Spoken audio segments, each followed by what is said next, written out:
Well, thank you for joining us today on the episode of People in Politics. We're here with Congressman Dave Joyce from Ohio's 14th Congressional District. Congressman, great to have you. Thanks for having me, Bobby. Yeah. Do you mind if I call you Dave? Sure. That's okay. my name. Great, great.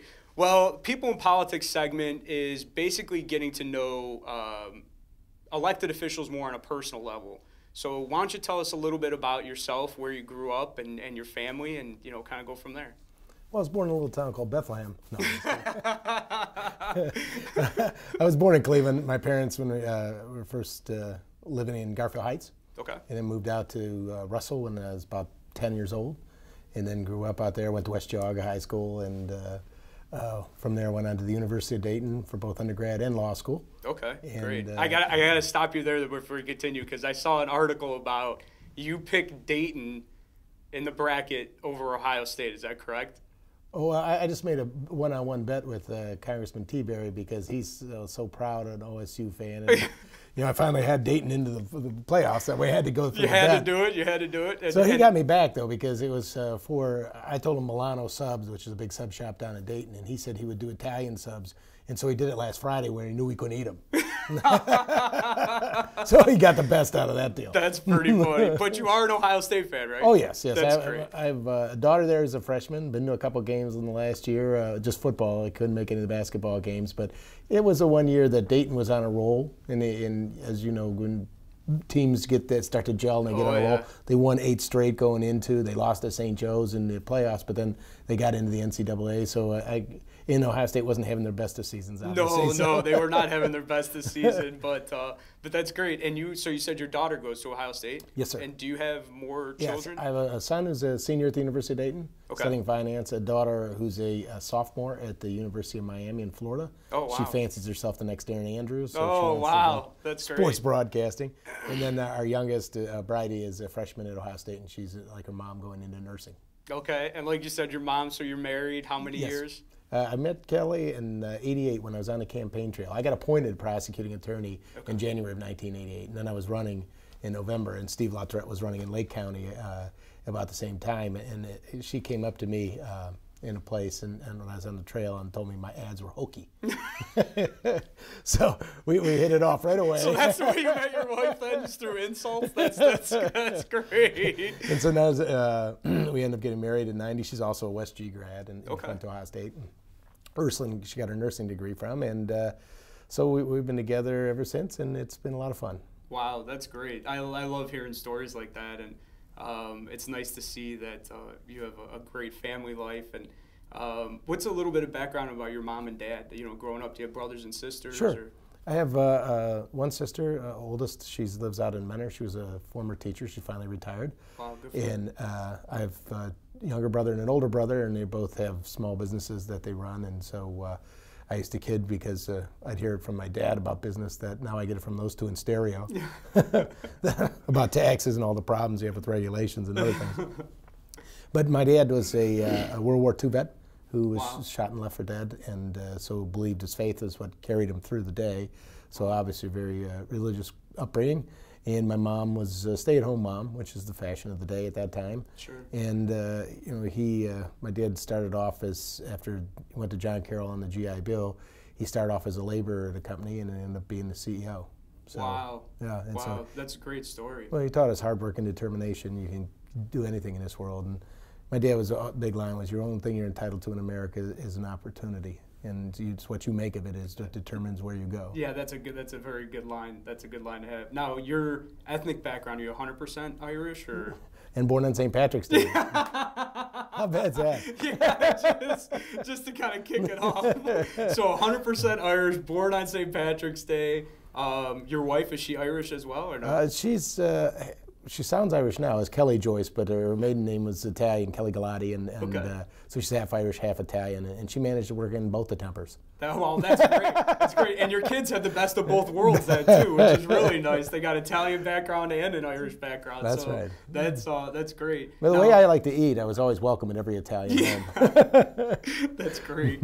No, they with your family life and your home life back in Geauga County, do you have any dogs, any pets, anything like that? Yes, we have. We've always had a dog or a couple of dogs around, not so much cats. But and right now we have one golden retriever, Digger. digger. I'm sure there's a story behind that one. He likes to dig up a storm around the yard. Yeah, with all the landmines in the front yard there, with him digging them all up. Yeah, ankle breakers we call them. Yeah, I'm sure. That's funny. So you guys are a big dog family then. That's great. You know, it's really enjoy having the dog around, and it's a good sense of security for Kelly when now that all three being at college and away, and myself in D.C. during the week. So sure. Although he's good about barking about everybody else, but he must sense it's me because I can walk all the way up to the bedroom and be laying on my side of the bed just flapping his tail. He won't even get up and move. I have the same thing in my house with my dog. Whenever I'm out of the house, he's sleeping in bed with Angela, and he knows he won't even move, and he'll bark at me not to make him move too. So I get that a lot, even at my own house. That's pretty funny. So you're in D.C. Things are going well out there. Congratulations on that, and you're doing a wonderful job out there. How do you like being in D.C.? Do you like the city out there? It's kind of a cool city.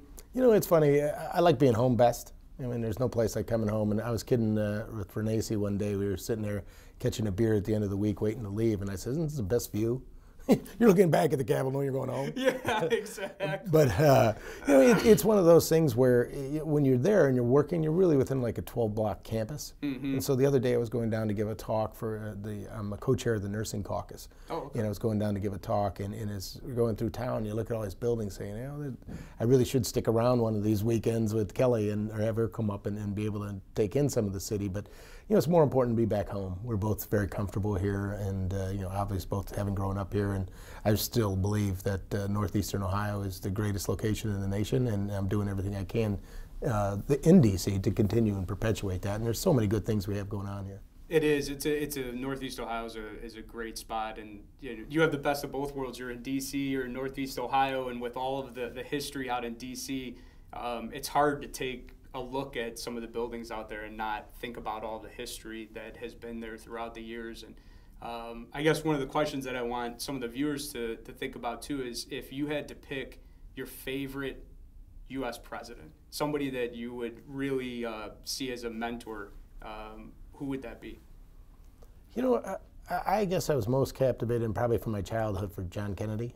Okay. You know, and it rings true even today, where you know, in his inauguration address, when he asked the country, ask not what the country can do for you, ask what you can do for your country. And that's, I think, an important thing to say. We belong to the greatest democracy in the world, and we all have a duty to make sure that it works. Mm-hmm. And we have to rally around that. And it's not just the fact that I was Irish Catholic that made it there. It was no, it had nothing to play into it. Although there's probably not an Irish Catholic home that didn't have the picture of the Kennedy next to the cross. Oh, absolutely. But you know, but both just because of the time he was in, and then unfortunately what happened to him, and then his brother Robert Kennedy, I thought was a tremendous role model too, talking about they need to do things and be fair and just in this country, and that's an important part of who we are and where we're going. And we've seemed to get away from that because we need to get back to controlling our spending. And getting back to taking care of those who are sick or ill and the things we need to do, but also we have to do it in a cost-efficient way because we can't afford to leave our grandkids and our children the debt that we're accumulating at this time. Yeah, I agree, and those are a lot of issues that you work on in D.C. and once again, we thank you for your work out there. With the grueling schedule that you have in D.C. and flying back and forth and still going to family events and fundraising events, there has to be something that you do for fun, something that you stress reliever. What do you do for fun? You know, I just got around to it yesterday, and I know it probably sounds crazy, but we had that early snow that took down all kinds of limbs. Oh, yeah. And all I did was drag them to the backyard, and they were a complete eyesore for Kelly, and everybody would come over. So I got yesterday, as soon as I got back from church, I just started sawing up and burning that stuff as much as I could. And I find that to be tremendously relaxing. Just got in the yard with the dog, singing to myself, and burning up all the brush and cleaning up the yard. So, you know, that to me is it's and the good part is, at the end of the day, you get to see the results of what you've done. Yeah, exactly. There's an accomplishment that you see there. It was just sometimes hard to remember when you're in D.C., you're working on something, and then it just seems to continue to grind down or stall. And here at the end of the day, I could look out the window and say, look, it's all cleaned up now, honey. That's funny. Now, do you golf? Do you hunt? Do you play basketball? I used to play more basketball and physical sports, but the age starts to beat you up. Yeah. So as my kids would say, I'm in old man sports, golf, and I certainly love to hunt. That's been something we've done with my dad since we were kids. Is there a better season that you like to hunt, bow and arrow, or I mostly small game stuff, duck and some Canadian geese. I don't know why we call them Canadian geese. They never go home. Yeah. We call them domestic geese. Yeah, we have plenty of them here. And, it's fun. An Amish guy was helping my neighbor with some wood, and we started chatting, and he had to talk about hunting, and he said that he had a beagle. And I remember doing that with my dad when I was a kid, so I took my son out. We went beagle hunting for rabbit, which was really funny to do. It's if you've never done it before. So, that was fun. And just do unique sports like that where you're outside enjoying nature. And, I'm not the best shot, so believe me, most of the ducks live when they come near me. They're happy to see you out there. This is not a Duck Dynasty episode when they see you. That's pretty fun. Like golfing, I try all the new equipment. It doesn't make my game any better. Yeah, doesn't mean Titleist Pro V1s or Max Flies doesn't make a difference. They're going the same way. Until they all curve to the fairway. There's no ball that's really helpful to my game. That's pretty funny. Now, is there a certain sport you like to watch on TV over others? Do you like watching golf or football or basketball? I'll always have like golf on a Sunday afternoon in the background just because there's not much happening there. But this is the time of the year I love the most, the NCAA basketball. I don't really watch a lot of college basketball, but I really enjoy it once the tournament starts because these are kids who are just playing their hearts out. Yeah. It's not about dollars or cents, or it's about them team. It's about playing together as a team and about getting the job done. And that's what makes it so much fun to watch. Yeah, it is. It's great. And I do want to thank you for coming by today, and you're our first episode on People of Politics channel on YouTube, and we appreciate you coming by, and we look forward to having you on the show again. Well, thank you very much, Bobby. I appreciate you having me. Hopefully I don't kill your show by being the first one. Thanks, Dave. We appreciate it. We appreciate it. Well, please stay tuned for any new episodes on People in Politics on the Metropolis channel on YouTube. Thank you.